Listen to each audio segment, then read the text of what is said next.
Vâng, xin trân trọng kính mời 10 thí sinh của chúng ta sẽ lên sân khấu ạ.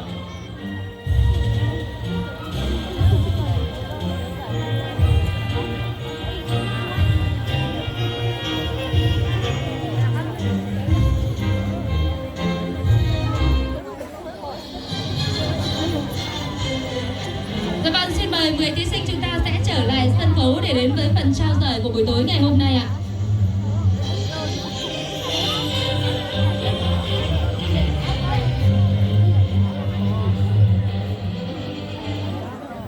Vâng, xin mời thí sinh của bạn Huỳnh Bản đâu ạ?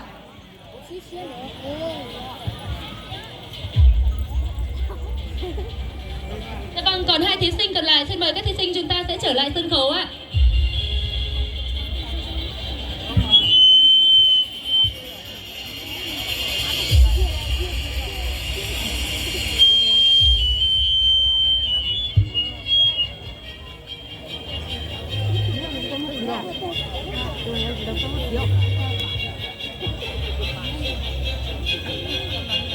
Dạ vâng, còn một thí sinh nữa, ban tổ chức xin trân trọng kính mời thí sinh chúng ta sẽ trở lại sân khấu để đến với phần trao giải buổi tối ngày hôm nay.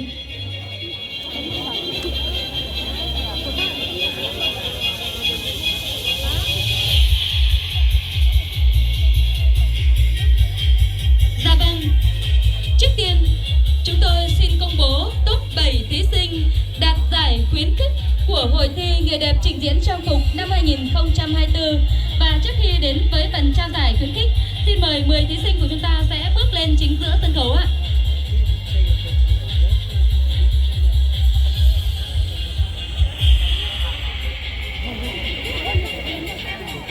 Vâng, và khi chúng tôi đọc đến số báo danh nào thì đề nghị thí sinh đó chúng ta sẽ bước lên trên 2 bước. Vâng, xin chúc mừng thí sinh mang số báo danh 03 Sổng Thị Đê đến từ bản Pa Tết. Xin chúc mừng thí sinh mang số báo danh 08 Hờ Thị Dạy đến từ bản Nong Ca. Xin chúc mừng thí sinh mang số báo danh 01 Hờ Thị Danh đến từ bản Phá Thóng. Xin chúc mừng thí sinh mang số báo danh 02 Sông Me Dậu đến từ bản Cam Khói. Xin chúc mừng thí sinh mang số báo danh 04 Lồng Thị Duyên đến từ bản Co Mạ. Xin chúc mừng thí sinh mang số báo danh 09 Sông Thị Máy đến từ bản Hội Bản. Xin chúc mừng thí sinh mang số báo danh 06 Giàng Thị Nhìa đến từ bản Túc Phạ. Vâng, và ngay sau đây, ban tổ chức xin trân trọng kính mời bà Nguyễn Thị Hằng, thành viên ban giám khảo, bà Bùi Thị Lành, thành viên ban giám khảo, ông Lò Văn Cao, thành viên ban giám khảo sẽ lên trao giải khuyến khích cho 7 thí sinh đạt giải của chúng ta, hội thi chúng ta ngày hôm nay ạ.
Dạ vâng, toàn thể quý vị sẽ dành một tràng pháo tay thật lớn để chúc mừng cho các thí sinh.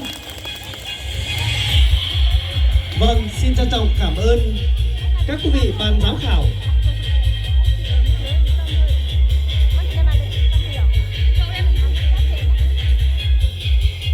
Dạ vâng, tiếp theo tôi xin công bố giải ba của hội thi trình Nán lại diễn sân trang khấu, phục em xếp lại sân dân khấu tộc này. xã hội 1 năm 2024.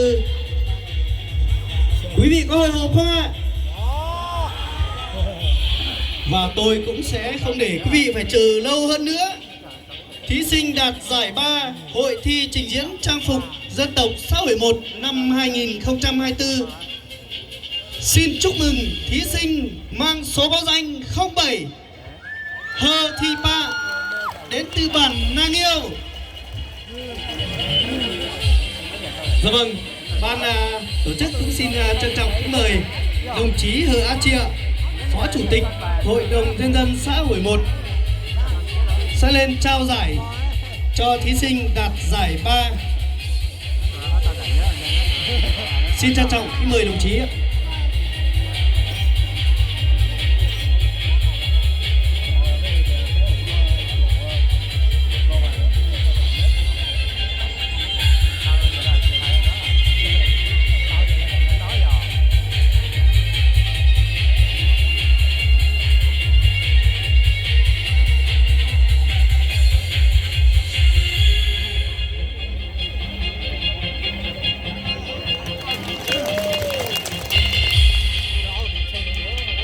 Vâng, xin chúc mừng thí sinh và xin trân trọng cảm ơn đồng chí Hờ A Chia.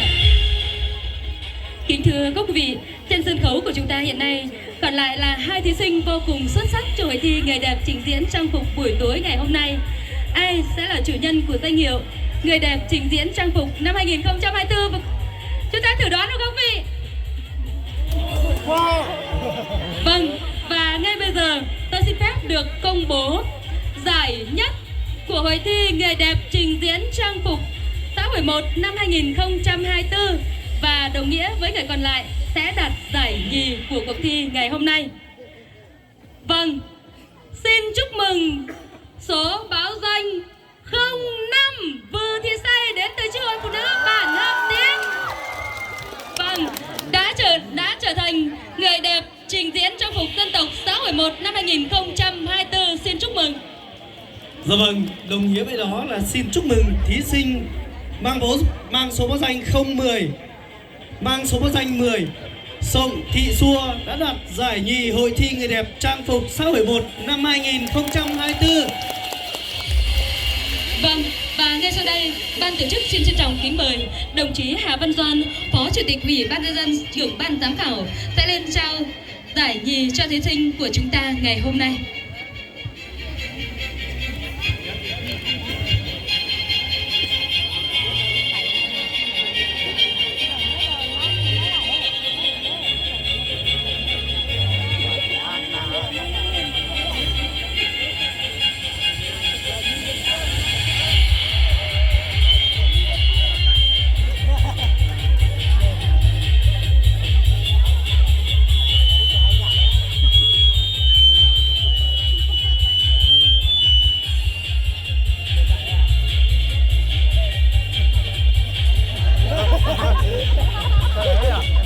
Vâng, xin trân trọng cảm ơn đồng chí Hà Văn Doan, xin chúc mừng thí sinh.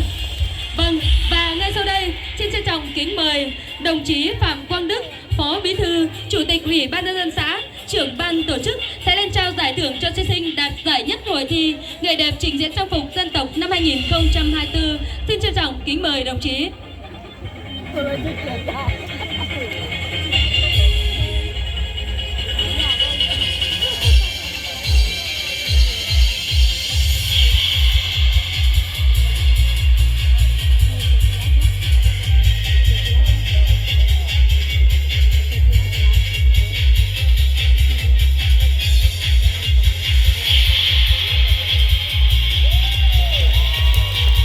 Dạ vâng, xin trân trọng cảm ơn đồng chí Phạm Quang Đức, Phó Bí thư, Chủ tịch Ủy ban Nhân dân xã, trưởng ban tổ chức. Xin chúc mừng các thí sinh của chúng ta. Vâng, một lần nữa chúng ta sẽ đổ một tràng pháo tay để chúc mừng cho sự thành công của buổi tối ngày hôm nay ạ. Dạ vâng, kính thưa toàn thể quý vị, để liên tục chương trình ngày hôm nay, sau đây xin trân trọng kính mời các quý vị cùng thưởng thức màn hát